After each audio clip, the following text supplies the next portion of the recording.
என்னைக்கு மறிக்கொழுந்த முறையா பார்த்தனோ அவதான் என் பொண்டாட்டின்னு முடிவே பண்ணிட்டேன்.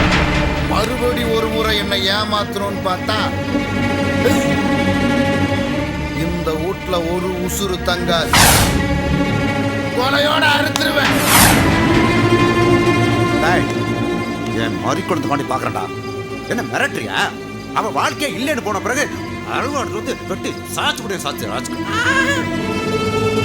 மாமனுக்கு வீரத்தை பாத்தியா? மாமோய், என்னைக்கு பணியன் தெர்ற மாதிரி சிலுக்கு ஜிப்பா போட்டியோ அன்னைக்கே வீரமெல்லாம் போயிடும். நீ எல்லாம் ஆயுதத்தை தேடி அலையணும். ஆனா நாங்கெல்லாம் அப்படி இல்லை, ஆயுதத்தோட அலையிறவங்க.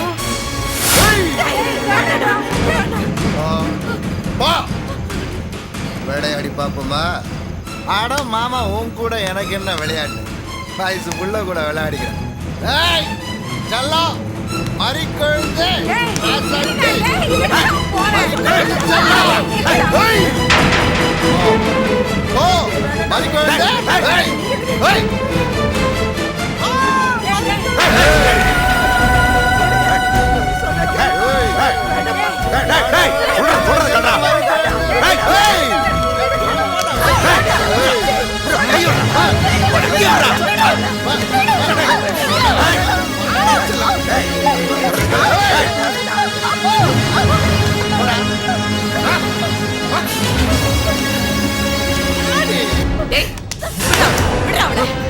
தெருப்பொறுக்கி குடிகார நாயே,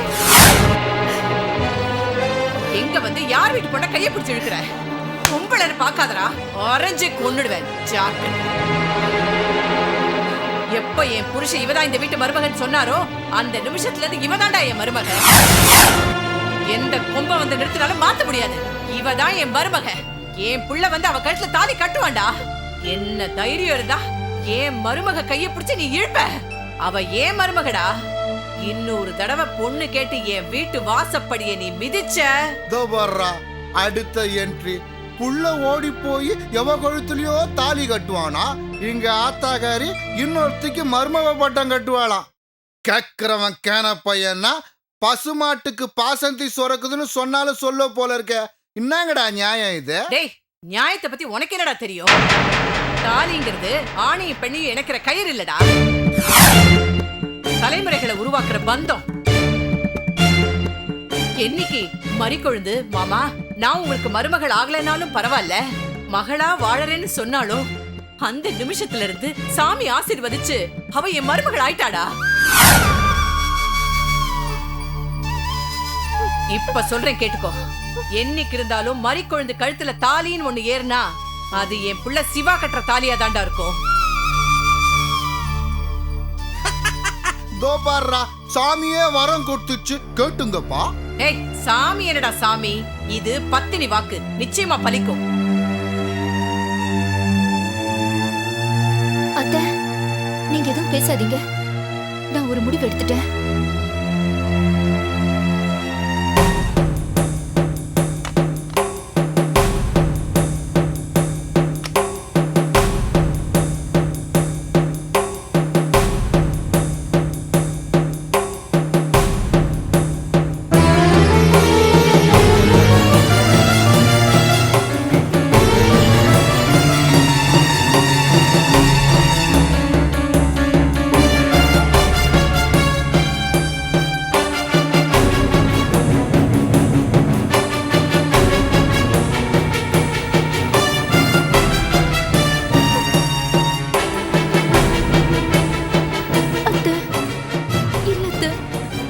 சொன்ன மாதிரி உங்க பிள்ளைக்காக ரொம்ப நாள் என்னால காத்துட்டு இருக்க முடியாது. என்னம்மா சொல்ற? ஒண்ணும் புரியலையே. ஆமா அத்தை, நீங்க சொன்னீங்கல்ல, எப்ப என் கழுத்துல தாலி ஏறினாலும் அது உங்க புள்ள கட்டுற தாலி தானே. அத நான் மனப்பூர்வமா ஏத்துக்கிறேன். ஆனா அதுக்காக உங்க புள்ள வர வரைக்கும் என்னால காத்துட்டு இருக்க முடியாத. அதே சமயம் இப்படி கண்டவங்க கிட்ட என்னால அவமானப்படவும் முடியாது. அதுக்காக நிமிஷமே நான் உங்க வீட்டு மருமகள் ஆகணும்.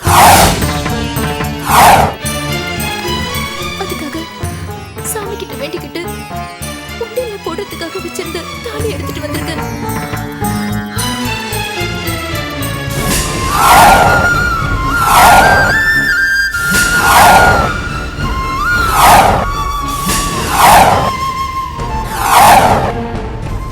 மறிக்குழந்து, என்னடி என்ன காரியம் பண்ற? ஆமாமா, அத்தானை நினைச்சு இந்த தாலிய எனக்கு நானே கட்டிக்க போறேன்.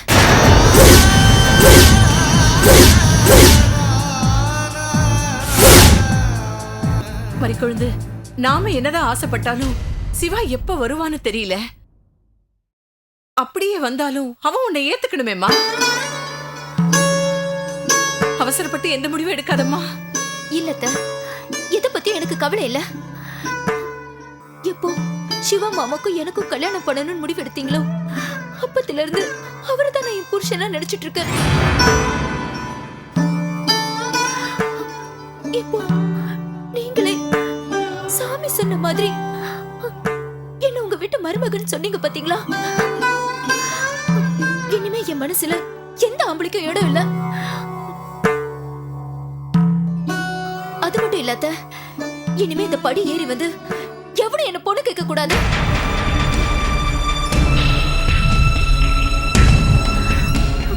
அதனாலதான் அத்தை, வாங்க சாமியை வேண்டிக்கிட்டு உங்க பிள்ளைய மனசுல நினைச்சுக்கிட்டு இந்த தாலிய எனக்கு ஆசீர்வாதம் பண்ணி தாங்க அத்தை.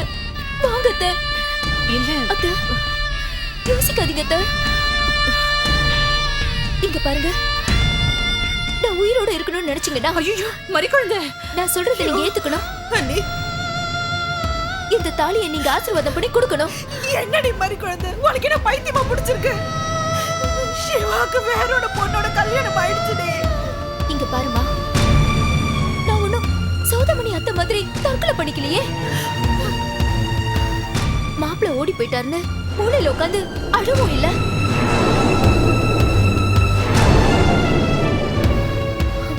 இந்த தாலிய அத்தானை நினைச்சு நானே கட்டிக்கிட்டு வாழ போறேம்மா. அதை நினைச்சு நீ சந்தோஷப்படணும். அத்தை, வாங்க அத்தை. வாங்க அத்தை.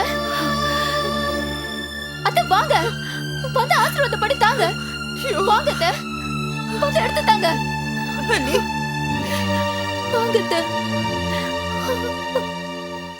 மறிக்குழந்து, நீ அவசரப்படாதம்மா. இது விளையாட்டு இல்ல, வாழ்க்கை.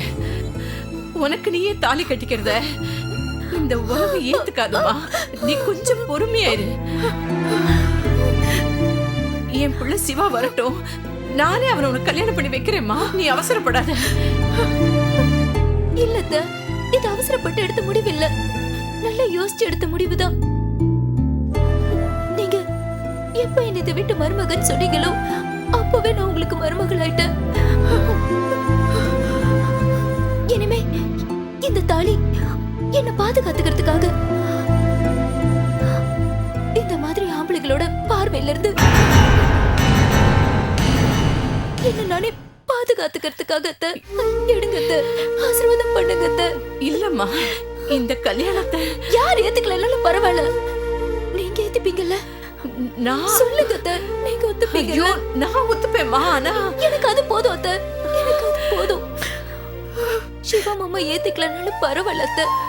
இல்லம்மா, இல்லங்க அத்தை, இந்த வீட்ல நான் சிவா மாமாவோட பொண்டாட்டியா வாழணும். ஐயோ, உங்களுக்கு மருமகளா இருக்கணும் அத்தை. தயவு செஞ்சு ஆசீர்வாதம் பண்ணி கொடுங்க அத்தை.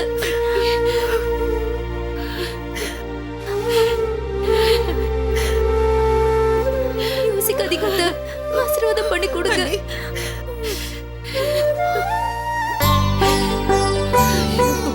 ஆசீர்வாதம் பண்ணுங்க அத்தை.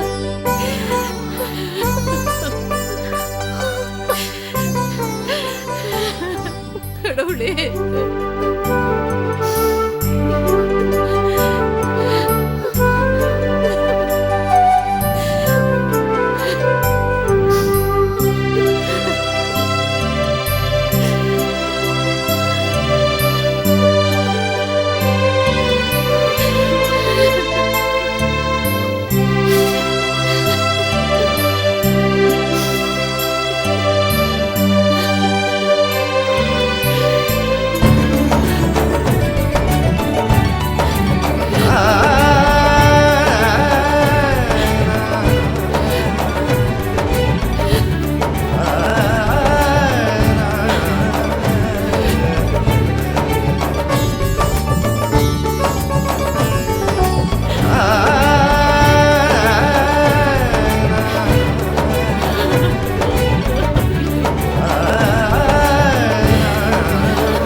ஏன் மருமக ஏன் மருமக இந்த பெரிய வீட்டு மருமக ஏன் மருமகையா? நானும் உங்களுக்கு ஒண்ணு சொல்றேன். இவங்க என் அத்தை, இந்த வீட்டோட எஜமானி. இவங்களை அனுசரிச்சு இந்த வீட்டுல இருக்கிறதா இருந்தா நீங்க எல்லாம் இங்க இருக்கலாம்.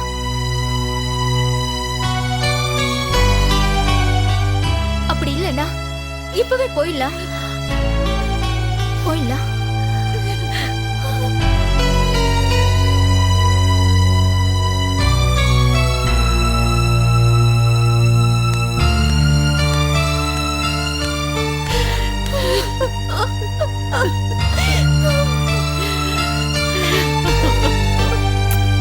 நீ நல்லா இருக்கணும்டா, நல்லா இருக்கணும்.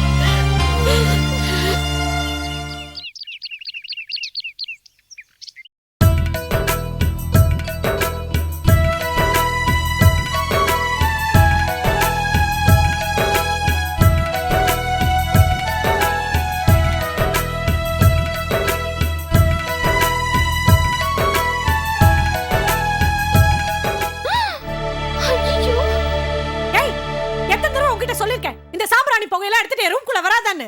கேட்கவே மாட்டியா நீ? இன்னொரு தடவை இந்த போட்டோ எடுத்துட்டு வந்து கை கால் உடைச்சிருவேன். எடுத்துட்டு போ. நமக்கு எதுக்கு வம்பு? பிரீத்தி அக்கா கிட்ட திட்டு வாங்கிக்கிட்டு நான் போயிடுறேன். ஐயோ,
சாவித்ரி, என்னக்கா? ஃப்ரெஷ் ஏதாவது ஜூஸ் போட்டு கொண்டு வா. ஒரு 5 நிமிஷம் இதை எடுத்துட்டு வரேன். சீக்கிரம். ஆமா. ஏண்டி ஃப்ரிட்ஜை திறந்து ஜூஸ் ஏதாவது இருந்தா எடுத்து குடிக்க வேண்டியதானே?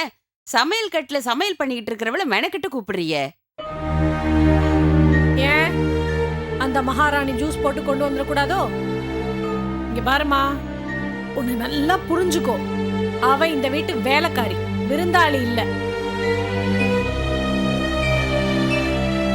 நாம சொல்ற வேலையை அவ செய்யறதுக்கு தான் அவளுக்கு இங்க சம்பளம் போட்டு தரோம். அதை புரிஞ்சுக்கோ. எல்லாரையும் தூக்கி எறிஞ்சு பேசுற குணம் உங்க அப்பாவுக்கு மட்டும்தான் இருந்தது. அந்த குணம் இப்ப உங்ககிட்டயும் இருக்குடி. இதெல்லாம் உனக்கு இப்ப தெரியாதுடி. ஒருத்த வீட்டுல போய் குப்பை கொட்ட போக பாரு, அங்க படுற கஷ்டத்துல தாண்டி உனக்கு புத்தியே வரும். ஐயோ, மறுபடியும் ஆரம்பிச்சிட்டியா? நடுவுல கொஞ்ச நாள் இந்த புலம்பெல்லாம் இல்லாம நிறுத்தி வச்சிருந்த. என்னாச்சு உனக்கு? அதை தாண்டி நானும் கேக்குறேன். கொஞ்ச நாள் உன் திமிரெல்லாம் அடங்கி இருந்தது. இப்ப மறுபடியும் வேதாள முருங்கை மரத்துல ஏற ஆரம்பிச்சிடுச்சே. அம்மா தாயே, நீ எதையாவது சொல்லு. ஆனா நான் உங்ககிட்ட சண்டை போடுற மூட்ல இல்ல. நான் ஏற்கனவே பிசிக்கலி டயர்டா இருக்கேன். என்ன மென்டலி டயர்டாக்காத. இதுல ஒன்னும் குறைச்சல் இல்ல. அம்மா, டாடி எங்க? அவர் என்ன சாப்பிட வரல? அந்த ஊர்வசி எங்க? அவ எங்கேயாவது வண்டி கிண்டிய கழுவிக்கிட்டு இருப்பா. உங்க அப்பா ரூம்ல தான் இருப்பாரு, போய் கூப்பிடு போ. மா, நான் காலேஜ் ரீஓப்பன் ஆகிறதுக்குள்ள 8 kgs குறைக்கணும்னு பிளான் பண்ணி ரோடா ஓடிட்டு இருக்கேன்.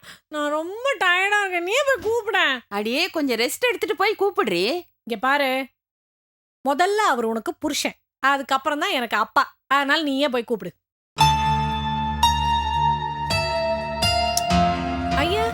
அதான் எல்லாம் காம்ப்ரமைஸ் ஆயிட்டீங்கல்ல, அப்புறம் என்னவா? ஒண்ணா உட்காந்து சாப்பிடுறீங்க, பேசுறீங்க, சிரிக்கிறீங்க. நீ போய் கூப்பிட கூடாதா? ஐயா சும்மா பிக பண்ணாத. சும்மா எப்படியே வெக்கப்பட்டு போய் கூப்பிட்டாதான் அப்பாக்கு சந்தோஷம். போய் கூப்பிடு போ. போய் கூப்பிடு போடி. மா நீயே போய் கூப்பிடு சொல்றல. ஐயா ரொம்ப தான் அழட்டிக்கிறா. போயேன் போறடி வா. அப்படி மிரட்டுங்க பிரீத்தி அக்கா. எல்லாம் தான் சரியாயிடுச்சுல, அப்புறம் என்ன அம்மாக்கு வைக்கும்?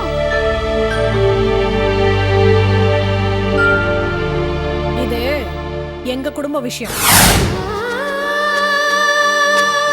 இதுல பொறாம பிடிச்ச வேலைக்காரி ஒண்ணும் தலையிட வேண்டாம்.